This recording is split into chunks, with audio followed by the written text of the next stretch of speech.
All right, welcome back. We sang a song here for those who are watching at home, and it says, "For we also glory in tribulation."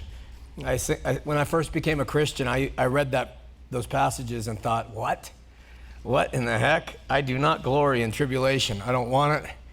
But as time goes on, you start to realize the truthfulness of that and how God lays out in Scripture how it works.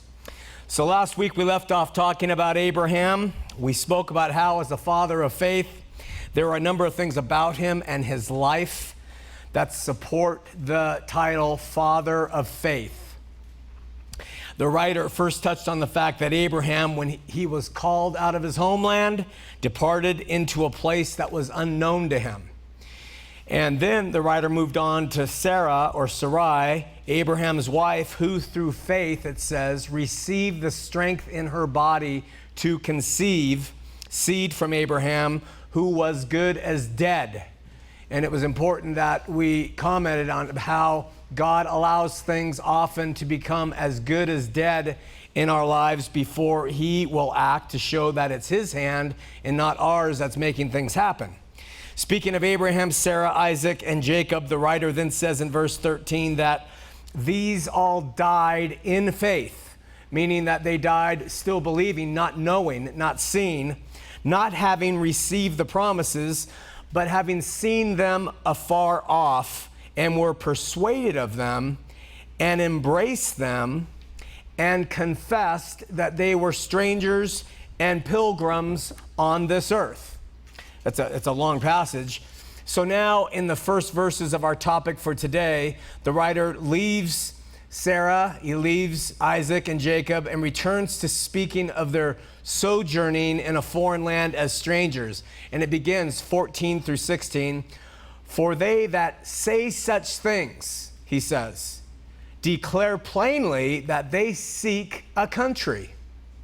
And truly, if they had been mindful of that country from whence they came out, they might have had opportunity to have returned to it.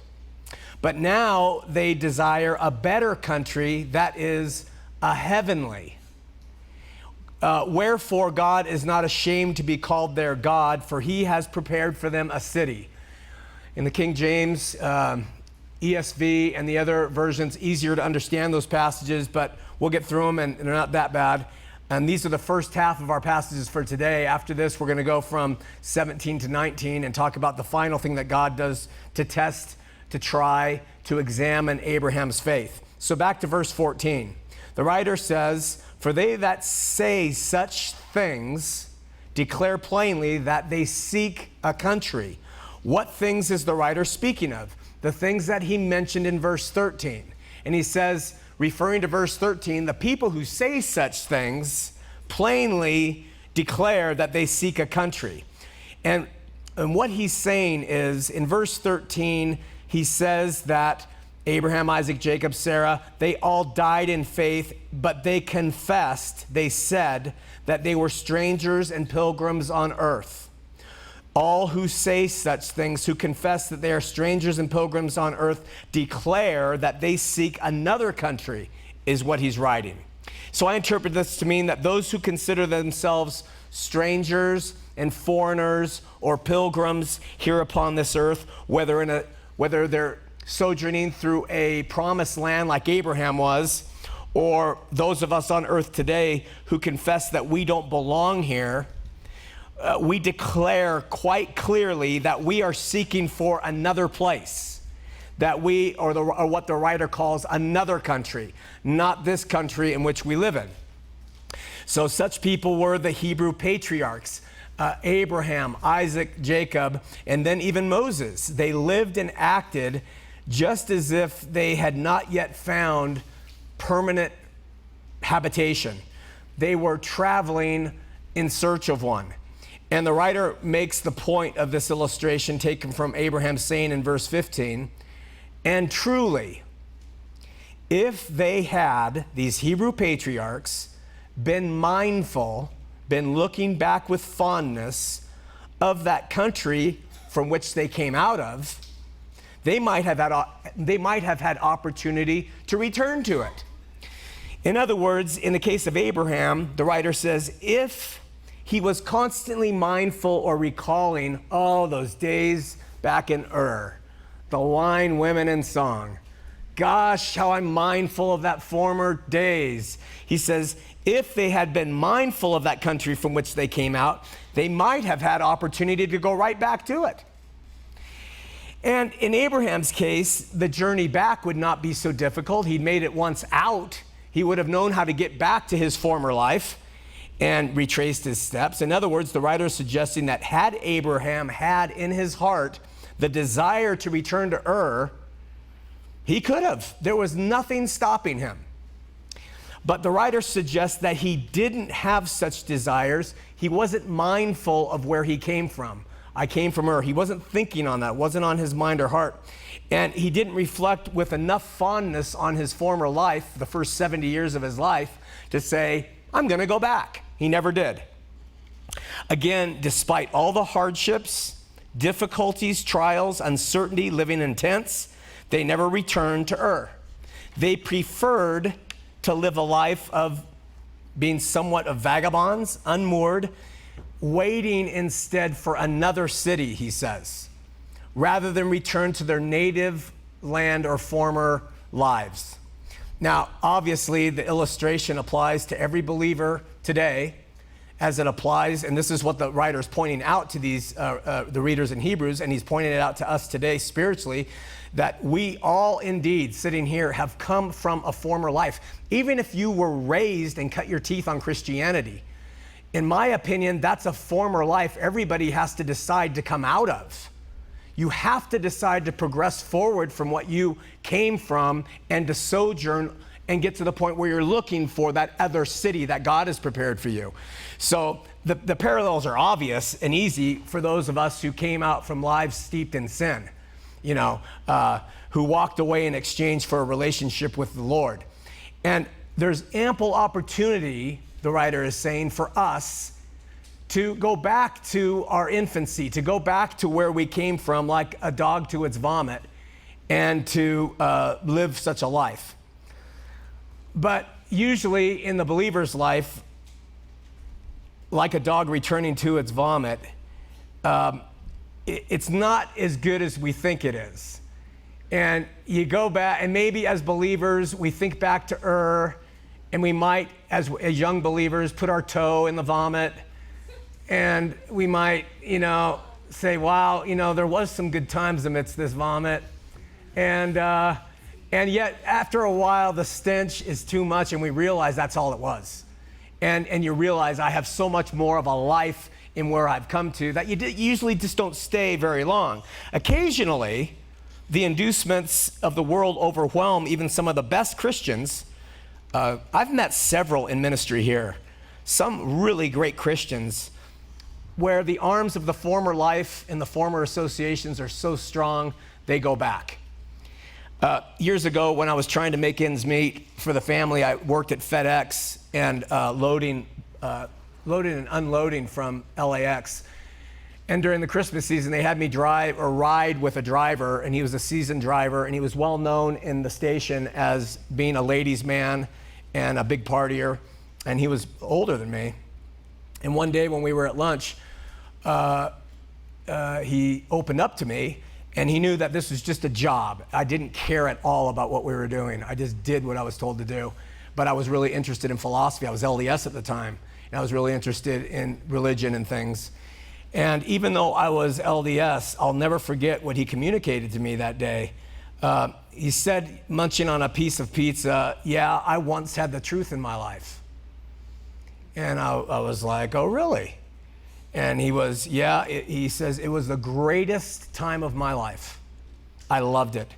Beyond compare, everything was about God. I was living the life. I got to tell you, when you're doing that, he was just like, there's nothing better to be in that place. And I said, you're a Christian? And then he kind of, I was. I guess I still am. And, being LDS in my mind, I'm thinking, what a loser. You were once a Christian and now you're not, now you are. I'm judging the heck out of him. But I say, so what happened? And he's still in thought, and he said, I just went back to everything from before. And I said, how come? He said, I don't know why. I can't really tell you why. And then the pager went off, and we went back to work, and I only rode with him that one day, and I have indelibly impressed upon my mind the face of a man who knew what it was like to sojourn out of the country, but whose mind was still on it somehow enough where he sojourned back. And I hope he's made another departure out. I mean, that's always available to all of us. Well, the writer of Hebrews continues speaking of Abraham and his progeny, and he says in verse 16 now, but now they desire a better country. So Abraham's out sojourning without a land, but he desires a better country that is, he says, a heavenly place. Wherefore God is not ashamed to be called their God, for he has prepared for them a city. In other words, at the time when they confessed that they were strangers and sojourners, they showed that they sought a better country than the one that they had left, and they were waiting for it. Interestingly, even though Abraham was promised a land of his own, the writer isn't referring to him waiting for that promised land.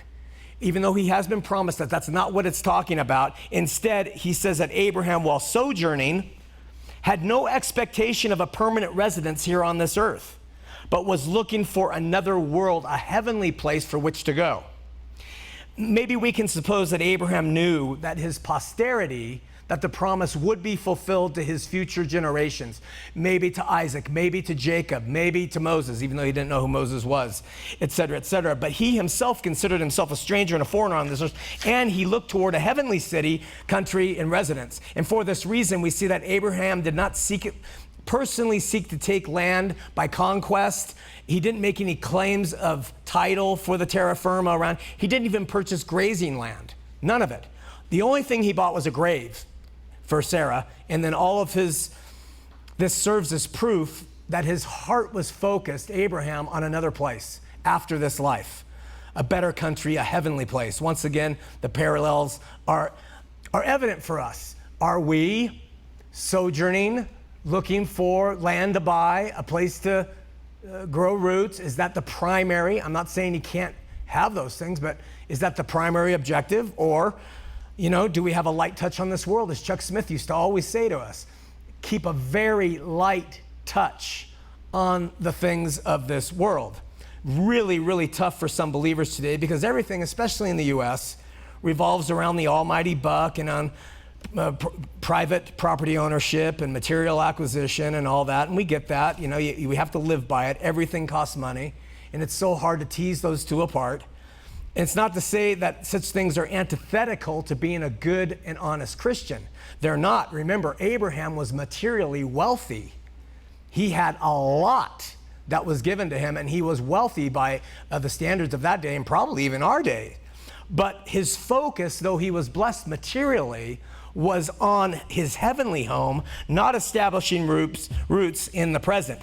Apparently, Abraham, though wealthy, kept a light touch on the things of the world from the heart, and that's what the writer's speaking to.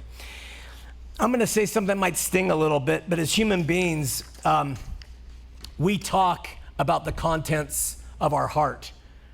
I have the opportunity to sit with a lot of people who I do not know at all.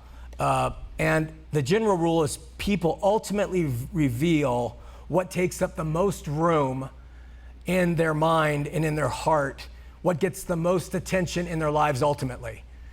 It doesn't take long for the mouth to confirm what the heart is after. Jesus says this in Matthew 12:34, for out of the abundance of the heart, the mouth speaks.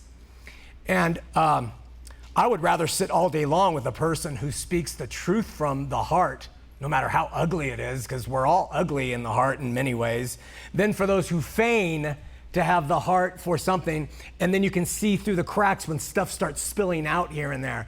And it's nobody at campus, you guys are perfect, but it's just, you just have it, especially, I'm sorry to say, especially my interaction with ministry.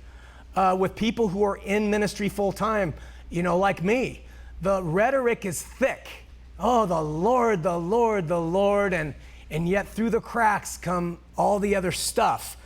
So in the end, we all reveal the content of our heart through our mouths. And those with a heavy hand on the things of this world, those who want to seek a place in this world, instead of have their focus on the heavenly country, they constantly reveal it. It's constantly being revealed. But the writer here tells us that Abraham and Isaac and Jacob were not this type. They sought a heavenly habitation. So, the result, the writer says, wherefore, God is not ashamed to be called their God.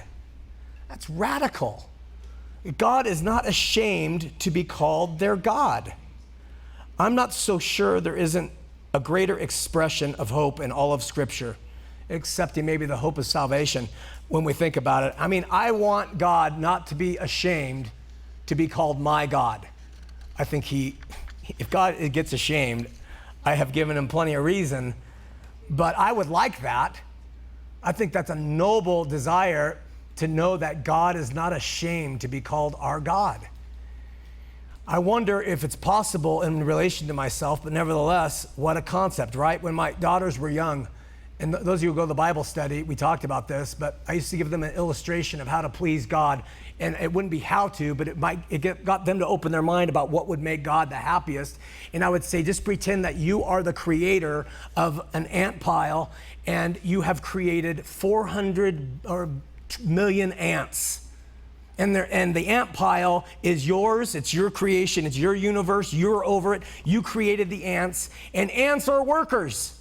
And they're going crazy in this thing. You've created them to do this. Okay? Now, I would say to my little girls, what do you think is going to make you the happiest with your ants?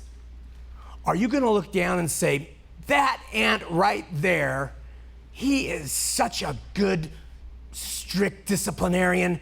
He's such a hard worker.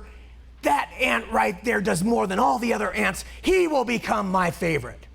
Or do you think that maybe that ant is really doing things and other ants, and then there's an ant who sees someone needs help, and that ant goes and tries to help him? Or there's an ant that hears another ant is sick, and that ant takes his time to go visit the other one.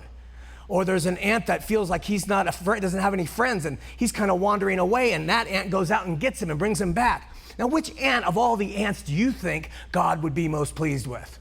And then they'd be able to decide in their minds, and a couple of them, well, I think he'd like the mean one, that failed. But nevertheless, the object is there, and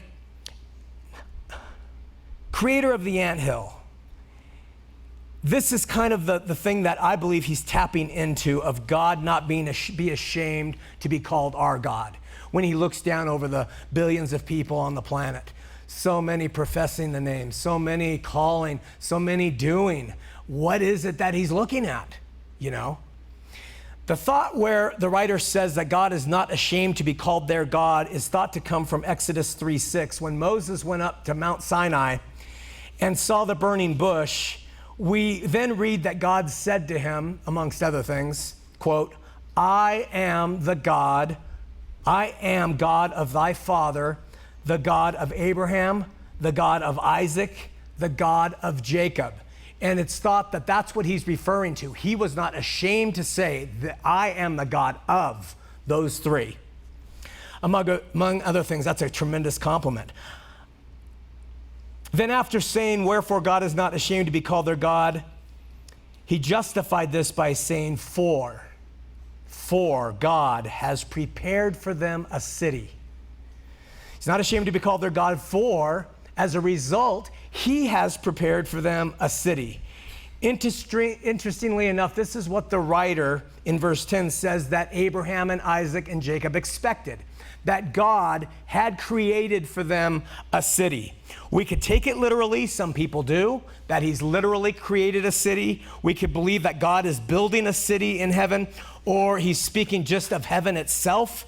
Some believe it's the New Jerusalem, which I personally believe is completely spiritual, but I could be wrong. Maybe, we talk about roads paved and all the things. Maybe it's physical and material, maybe not. I don't know. I believe it's all spiritual, but what we do see is they obtained what they were looking for by faith. And so I read the passages like this before going on to our next section. The wandering and unsettled patriarch Abraham was told to leave his former home and life, and God gave him a promise. I will give you, your posterity, a land of their own. In the meanwhile, he, and then ultimately them, his sons and his progeny, lived all their lives regarding themselves as strangers and pilgrims. And while in posterity, they were going to ultimately be presented with this earthly land, they were admitted into a home of permanent rest after this life, and that's really what Abraham was looking for. Few verses demonstrate better that the fathers of the Jewish faith believed in an afterlife. These passages right here confirm that Abraham looked for a city heavenly, and they believed there was an afterlife. All right, let's move on, verses 17 through 19.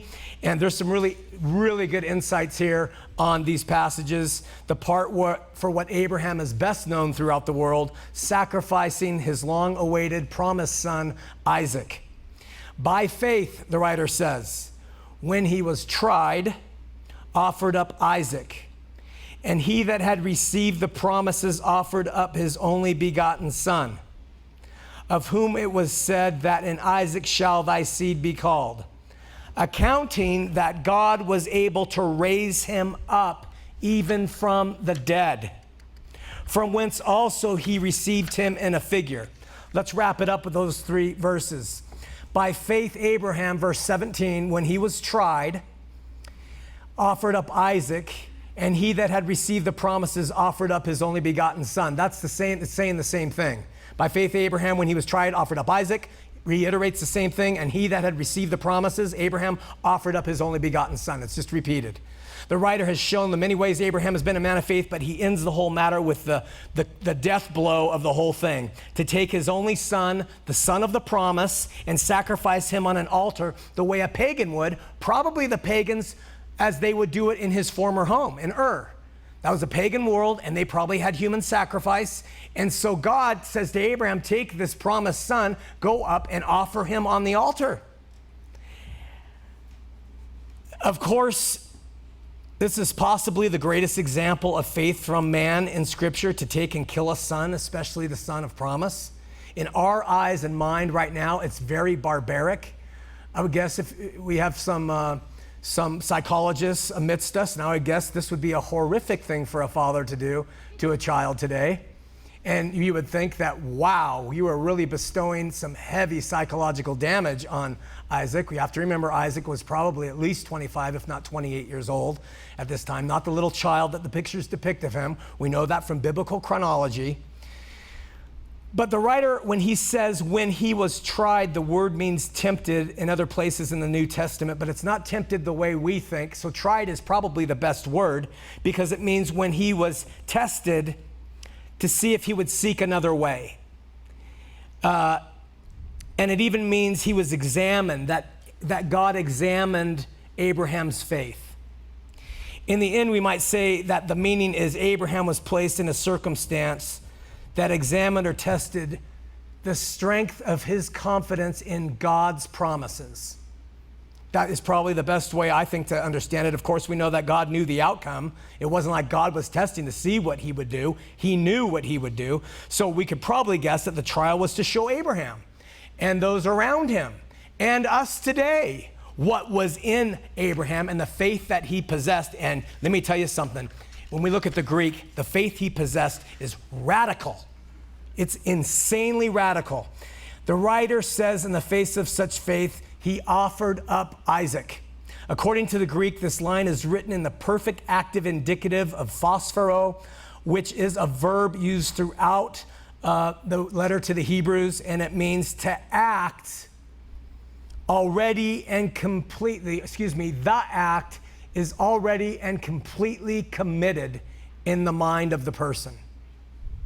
It's already done. It was a done deal in Abraham's head. Okay?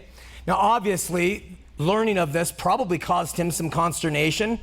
Had to have been excruciating to bear, I'm guessing. But apparently, Abraham was so convinced that God would do all he said he would do, the deed was done. And if he hadn't been stopped the knife would have come down because the deed was done in his head before he ever was asked before he ever got the wood and he built the altar. It was done. He was a dead man. I've always thought the story in different terms. I used to believe that Abraham was not believing, but was doing as he was told, that yes, he got Isaac. Yes, he climbed the mountain, built the altar, raised the knife, but the whole time he was like, okay, Lord, it's all right. I'm ready now for you to call the bluff. I've always thought of it that way.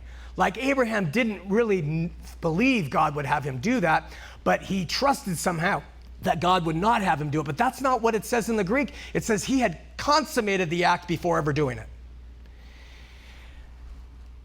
He decided in his mind to the point that Isaac was sacrificed before they ever left for the mountain. This son, according to God, was the only son of promise, Isaac, the son upon whom all promises that Abraham had been given rested, or as the writer says, speaking of Isaac in verse 18, of whom it was said that in Isaac shall thy seed be called. So Abraham, his child from Hagar, the bondwoman, Ishmael, was not the son of promise, and that wouldn't have worked. The child born unto him through Keturah, the 6 sons born unto him through Keturah, would not have worked. Only Isaac. In this, we have the idea that when it comes to our solutions, they are ineffectual when it comes to God's desires. With him and his sovereign will in our lives, his ways will work out. We do it his way, it works out. We do it our way, it will not work out. It's not acceptable.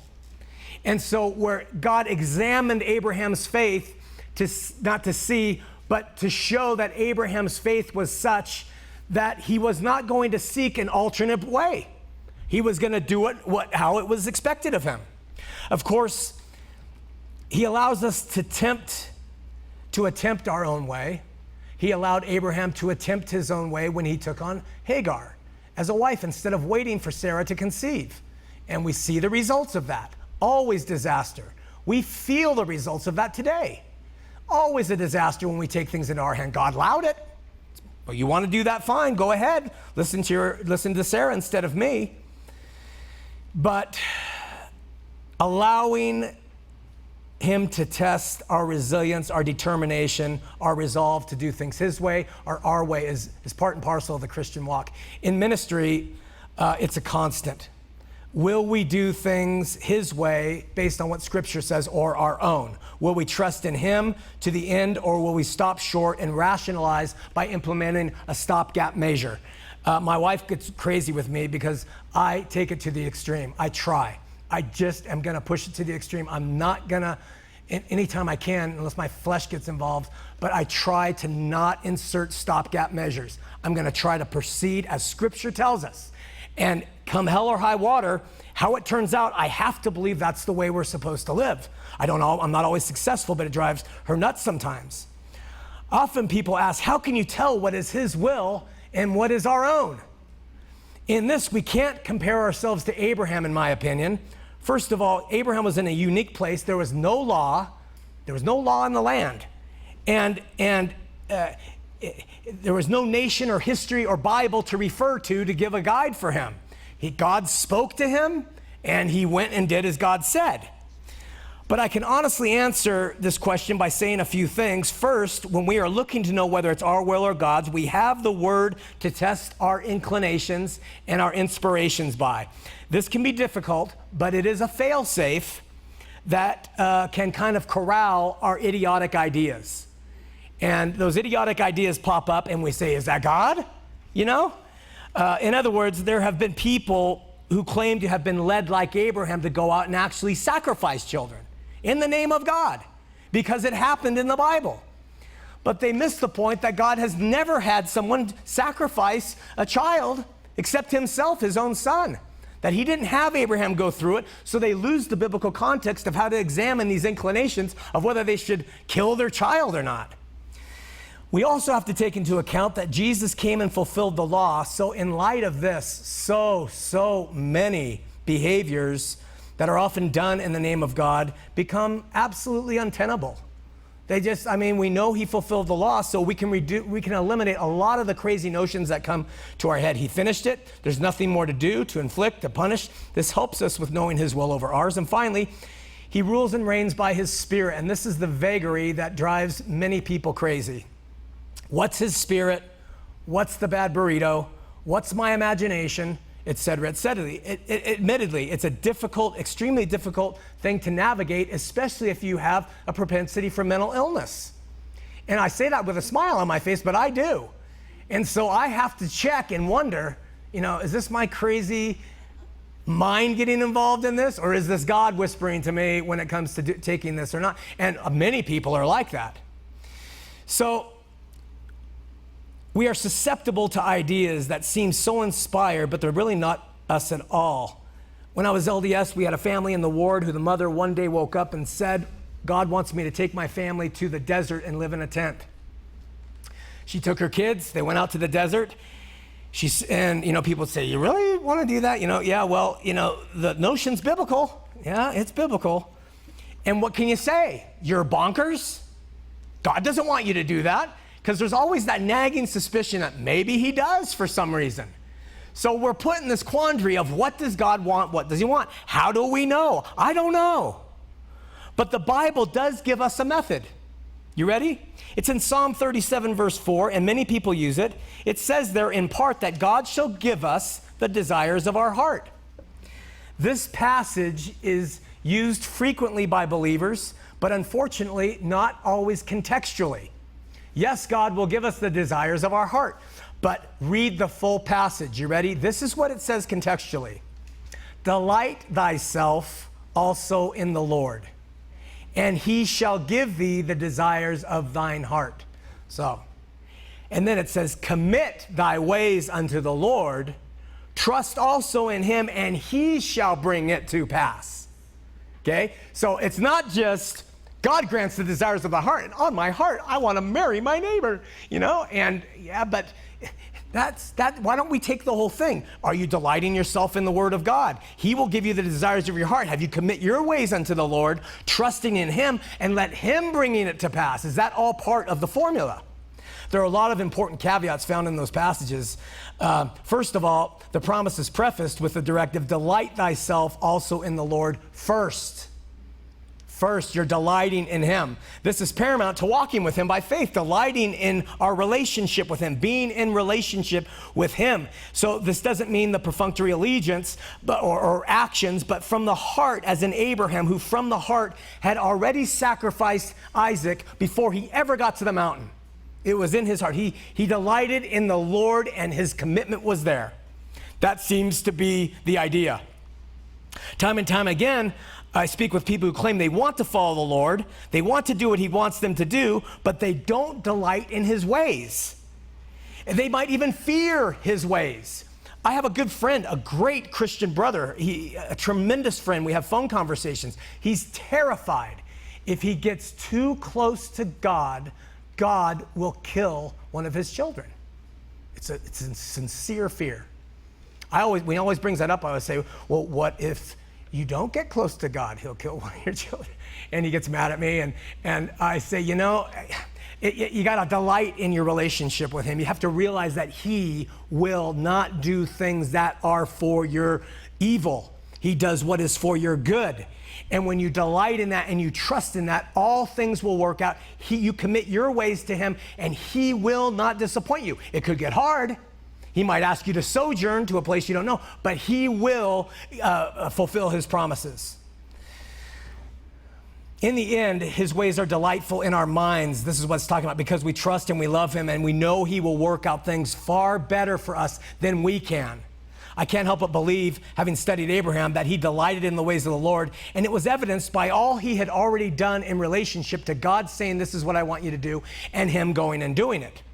After this place, we read, and he shall give thee the desires of thy heart. So I think we can safely say that if we first delight in his ways, he will grant the desires of our hearts. The word desires here in Hebrew is the petitions. When we are delighting in him, I think we can say that the petitions of our heart will be granted, because those petitions will be in harmony with his will. If we are not delighting in his ways, our petitions to him will probably not be in harmony with his will, and then we don't know if he'll grant them or not. And maybe we can suggest that when the petitions of the heart are not granted by God, that maybe there's some element in them that are self-serving, that God knows to grant you this is not going to work out for your good.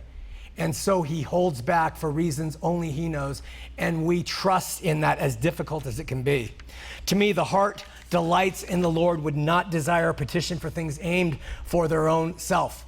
To me, the petitions will always include the umbrella of your will be done. Your will be done. To me, the petitions are almost always for God to help us and receive his will by faith, and to love and ignore the things that come from our flesh.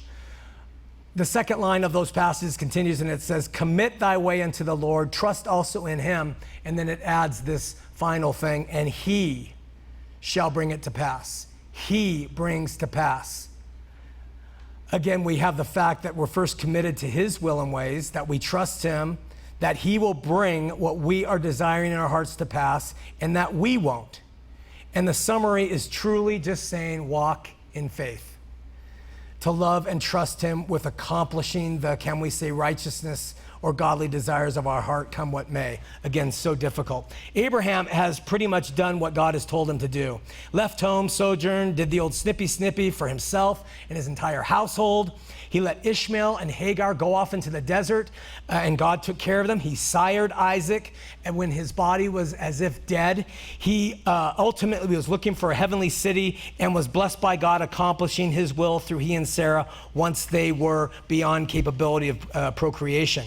But even after all this, God was not done with trying Abraham.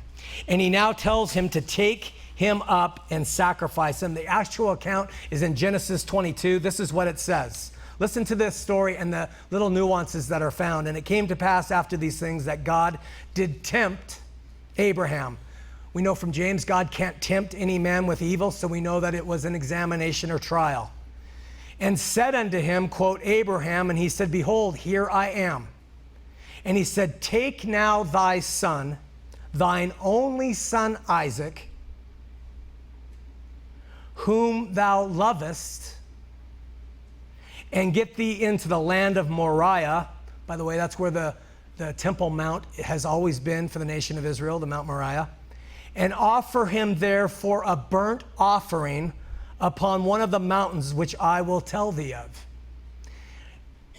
Between verses 2 and 3 of Genesis chapter 22, we don't get any insight of how Abraham responded to this.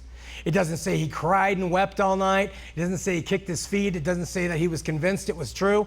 We get nothing. All we have is next verse, verse 3. And Abraham rose up early in the morning, saddled his ass, and took 2 of his young men with him, and Isaac his son, and clave the wood for the burnt offering, and rose up and went into the place which God had told him. Then on the 3rd day, Abraham lifted up his eyes and saw the place afar off. And Abraham said to his young man, listen to this closely, abide you here with the ass, with the donkey, and I and the lad will go up yonder and worship and come again to you. Did you catch that? He says, you guys who have helped us get here, stay here.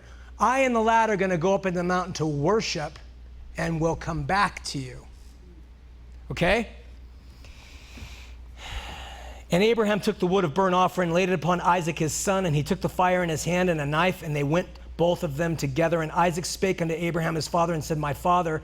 And he said, here am I, my son. Same speech that the father gives to Abraham, Abraham has with his son.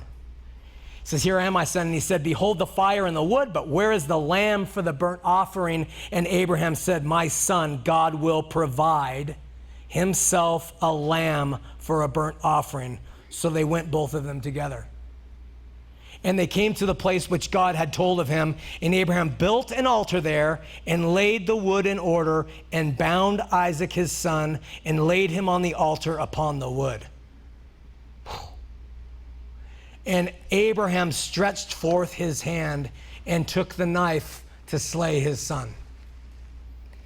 And the angel of the Lord called unto him out of heaven and said, Abraham, Abraham. twice. And he said, here am I. And he said, lay not thine hand upon the lad, neither do thou anything unto him. For now I know that thou fearest God, seeing thou hast not withheld thy son, thine only son, from me. And Abraham lifted up his eyes and looked, and behold, behind him a ram, also can be translated a lamb, caught in the thicket by his horns. And Abraham went and took the ram and offered him up for a burnt offering in the stead of his son. And Abraham called the name of that place Jehovah Jireh, as it is called today, and it means, in this mount, the Lord, it shall be seen. The name Jehovah Jireh means the Lord will provide the opportunity, the way, the escape, the solution. And so that is what the story is about, is the Lord providing, where Abraham said, I will do what I'm told, the Lord will provide. See, this is the question Abraham was facing. How will the Lord take care of this situation that I'm faced with? Abraham was dedicated to the action he was commanded to take, but within that dedication was the faith that God would provide the solution for his posterity to go out forever and ever, ever as the sands of the sea. How was God going to do it? It's not one bit different for us this very day when we seek to walk by faith. I don't believe this means providing the solution for ourselves and then saying, oh, look how the Lord has worked. You know, we've done this, look how the Lord has worked. I don't believe that. I believe it is literally allowing him to fix the impossible solution, to provide the way out, to be the Jehovah Jireh, and allow him to really do it. It is so difficult. Again, not an easy way to live. We do have to note, however, that Abraham did act. There's action involved here. He went to the mountain. He took his son. He built the altar. He raised the knife to the end when he was told to do everything that he had done. And when the act was almost completed, you know, when Isaac was as good as dead, just like he and Sarah were as good as dead when they conceived him, when Isaac was as good as dead, God stepped in and said, now I'm going to give you the solution. That's the whole thing. The angel of the Lord told him to stop. I have failed so many times in allowing the Lord to take me in my life to the point where situations were as good as dead, that I can say I've come to the place now where my successes might be equal to my failures. But before, it was just failure after failure after failure of me managing every situation by the arm of the flesh. And so what God has said is, okay, I'm going to give you impossible situations constantly, and you're going to decide, are you going to handle them or am I? And I believe that's part of the Christian walk. In establishing the ministry to the LDS, there were several times when the ministry was as good as dead. The knife was raised, and he provided the solution. In the case of our eldest daughter, Mallory, who was living in New York City and doing all sorts of things that can't even be spoken of, and I tried to at first handle it through my flesh and do it my way, and came to a place where she had to be as good as dead to my wife and I, where we had to allow her to be as good as dead. And she was. I'll tell you, she was. And so proud of her now, and the woman that she is, who creates the music for us and loves the Lord over there in Sweden. My marriage, due to innumerable factors, mostly named Shawn, has been on the brink of death more times than I can count. My wife has paid a heavy price being married to me. And there was one time we were at an impasse that it was almost like it's impossible for our wills to come together. We are not going to save this marriage. She was done with me. I was done with her. So ugly. And that's when he showed up, and he changed, and he provided the solution.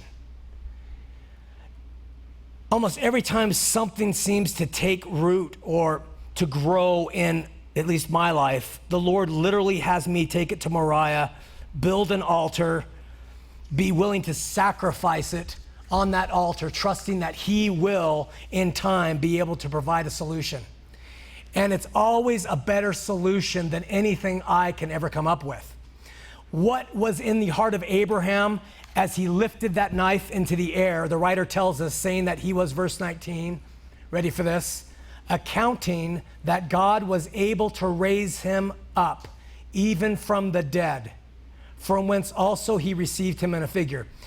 Because the writer of Hebrews says this, we can take it as biblical fact that Abraham, taking Isaac up the mountain, believed that God was going to raise him from the dead. I'm going to kill him, but you're going to raise him. And we're going to come walking down that mountain together and meet those two guys who took us here. That's literally what it's all about. Maybe by this point, Abraham had seen enough of God to know he was able to do anything after all. Isaac was created supernaturally, certainly just like Jesus was created supernaturally, a picture of the Messiah.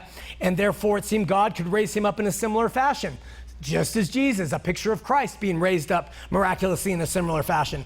This certainly in Abraham's mind was there and present throughout the Genesis narrative. In fact, we read in Genesis 22:6, and Abraham said unto the two young assistants, those who assisted him to the mountain, abide ye here at the ass, and I and the lad will go yonder and worship and come again to you. Remember that line.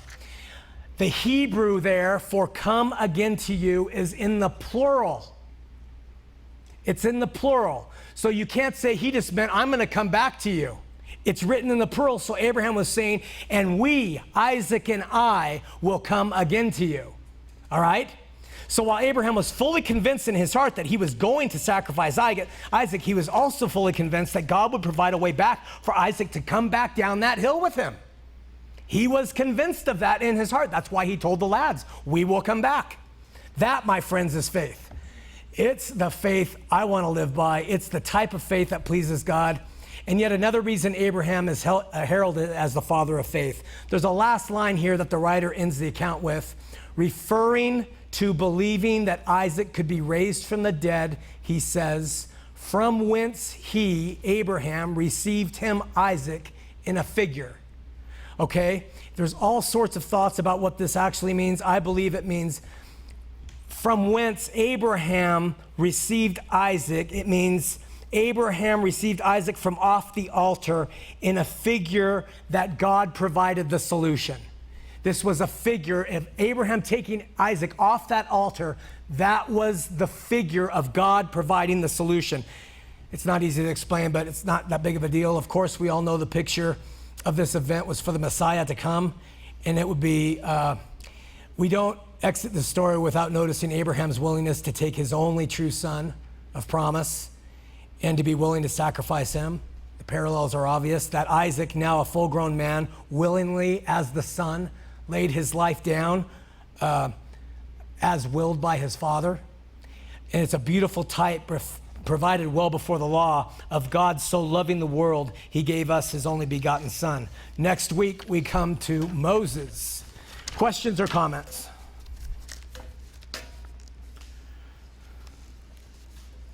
Nothing? David.